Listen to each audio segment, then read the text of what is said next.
To another First Amendment issue relating to the prohibition of interfering with hunters who are on your property under hunter harassment laws. Anthony Marr has a science degree and is the author of Omni-Science and the Human Destiny and Homo Sapiens Save Your Earth.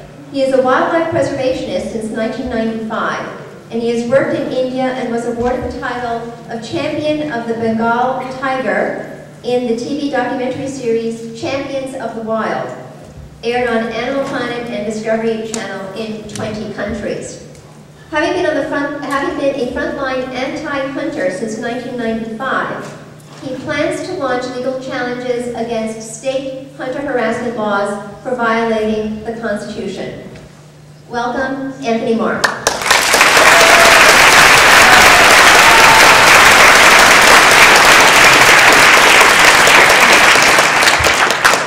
We live in a supposedly democratic country. However, where hunting is concerned, it is the minority ruling over the majority.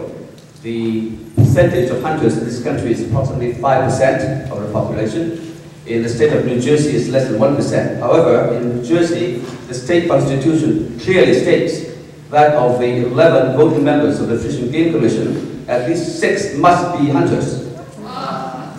Some kind of democracy. And Canada is about to follow the US, every step the US takes, so I'm scared for my country as well. When I was in New Jersey in my tours, Angie Medler, currently the president of the New Jersey Animal Rights Coalition, or Alliance, she was found guilty of hunter harassment by going up to speak to hunters. And she has been, since then, labeled as a domestic terrorist. And she's as peaceful a person as anybody in this room.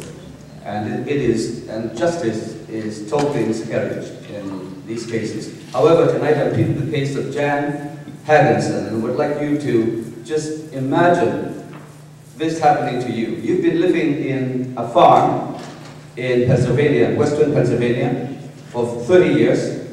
Over the 30 years, you've had no hunting signs on your property is fenced, your no hunting signs have repeatedly been torn down, your fence have repeatedly been damaged, hunters have repeatedly violated your property, you have asked them to leave and they won't.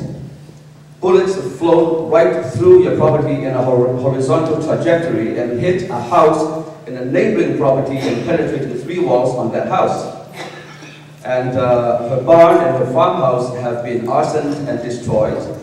Repeatedly, she has reported these cases to police and nothing has been done for 20 years. And finally, after 20 years, she did it more severely. There was a bunch of hunters in the backwoods, in the back part of her property, and she went up there, unarmed, single female person, to ask them to leave. They won't. She said, if you don't leave, I'm going to call police. They won't. She called police from her property. The police came, did not take a statement from her. The police took statements from the hunters. And then later, a few days later, she found hunters shooting from the road, which is totally illegal. Even hunters don't go for that. She also told these hunters not to do that. And one of the hunters, with a loaded rifle in his arm, walked up to her car and threatened to shoot her and her mother on the spot. And she says, you can't do that, it's against the law. He says, I know where you live, I'm going to come tonight and get you. She called the police on the spot. Police took half an hour to come.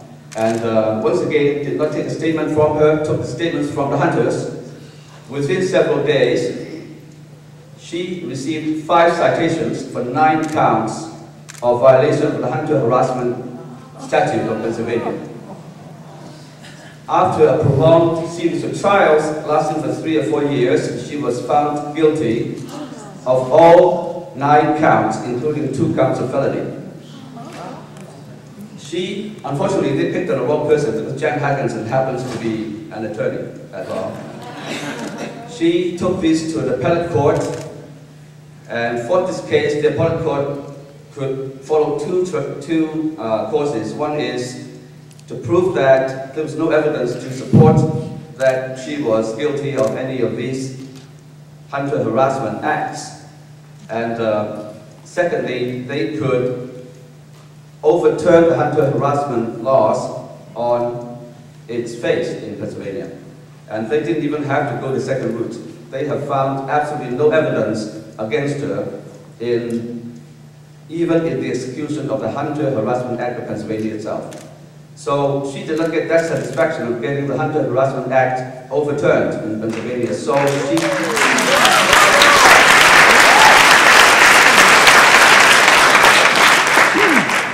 now she's taking aggressive action against them. She's no longer a defendant, she's a plaintiff, and the hunters and the policeman and one game warden, which didn't do anything either, they have become the defendants.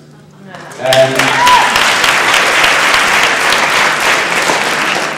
I'm going to tell Jan that she got at least 3 ovations. And keep it coming.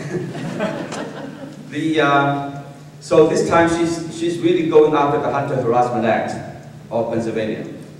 And so she's she's launched an aggressive suit in federal court now on a 3rd level. And if she loses, she's going to go all the way to the top. And that's going to take her 2 years to do if she has to do that. So the Hunter Harassment Act, once again, as Will pointed out, is overbroad and vague. The term harassment contains things like physical interference and blocking hunters and standing in the line of fire, etc. And also harassment, and the term harassment has never been defined. And as proven in her case, the term harassment means that talking to hunters is a terrorism act. And so, what I'm here to urge you to do is to support Jan Haagensen. Her last name is spelled as Haagensen. And she's one single person fighting this big legal action. She is the spearhead of our movement to purify our laws in line with reason and in line of compassion and in line of justice. There are 3 benefits to support Jan Haagensen. Number 1 is the success in Pennsylvania will open the doors to the challenges of the Hunter Harassment Acts of other states, which I intend to do. But as a Canadian, I cannot do that legally, so other US organizations are stepping up to the plate, including the In Defense of Animals and, I believe, FARM. So this is going to be a class lawsuit to challenge this, we consider to be a branch of the Animal Terrorism Act. And the second benefit would be if we can undermine the Hunter Harassment Act, we will undermine the Animal Enterprises Terrorism Act. And thirdly, if we can support her to win this case, she promises me to serve as a pro bono lawyer. So let's do that.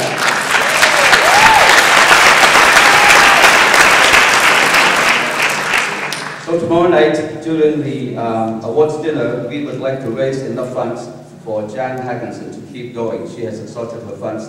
But tomorrow, if I get a chance to speak for her, I will tell you exactly how much money she has already lost, how much civil liberty she has already lost, and how much she needs in the future course of action. So please pay attention to that and be generous to her. Thank you very much.